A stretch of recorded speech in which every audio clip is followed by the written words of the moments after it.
Elle me faisait apprendre, elle me disait des mots. Chloé Croteau est une jeune adulte aux prises avec la dysphasie, un trouble primaire du langage qui l'empêche de s'exprimer adéquatement.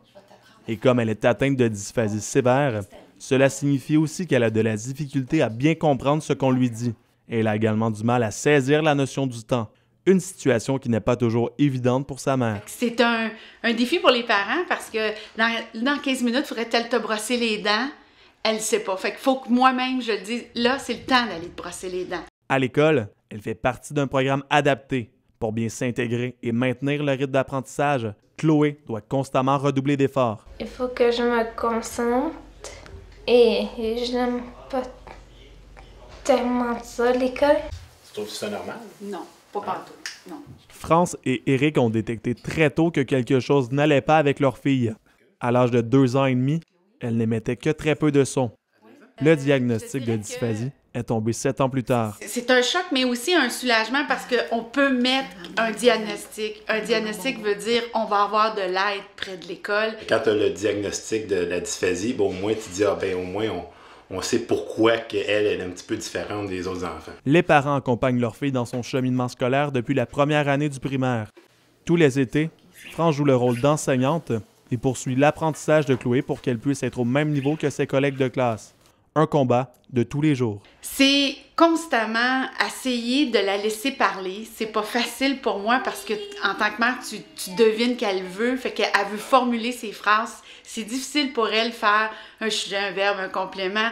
C'est toujours un petit peu flou, pas structuré. Des fois, elle peut décrire une situation, mais elle passe par Ottawa, Québec, tout le kit pour venir à Montréal au lieu de passer directement. Le chemin est plus rapide. On voit que la dysphasie serait reliée à la dyslexie, les troubles d'apprentissage. Pascal Lefebvre est orthophoniste et professeur au département des facultés des sciences à l'Université d'Ottawa.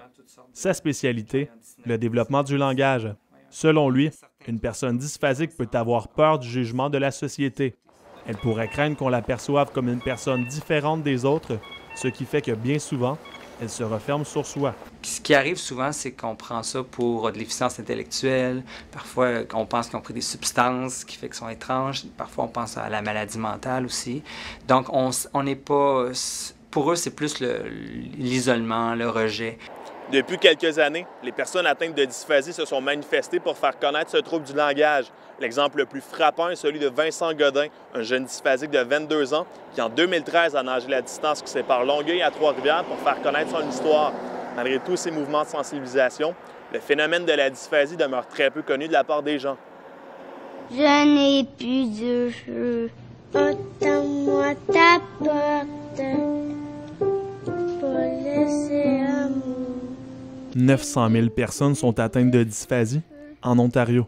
Moi, j'ai travaillé comme orthophoniste, puis après ça, j'ai voulu faire un doctorat. Selon l'Ordre des orthophonistes et audiologistes de l'Ontario, la dysphasie touche de 7 à 9 % des gens de la province, un trouble qui est d'ordre génétique et héréditaire. Bien que la cause exacte ne soit pas encore identifiée, il s'agirait d'un problème neurologique. Ce trouble du langage serait également plus facile à identifier chez les garçons que chez les filles. Les garçons auraient plus tendance au niveau comportemental d'avoir des impacts et de le démontrer, tandis que les filles auraient des habiletés sociales un peu plus développées, puis ont d'autres stratégies qui font que leur problème de langage paraît moins. Aujourd'hui, âgée de 18 ans, Chloé a des rêves bien précis. Elle souhaite pouvoir partir de la maison d'ici 1 an et un jour avoir des enfants. Elle caresse toutefois un rêve encore plus grand. J'aimerais ça guérir de l'épilepsie et la dysphasie. C'est par les mots qu'elle passe son message. Chaque personne a son propre langage. En prenant la parole, elle a permis aux personnes dysphasiques de se faire comprendre. Simon Daou, La Cité, Ottawa.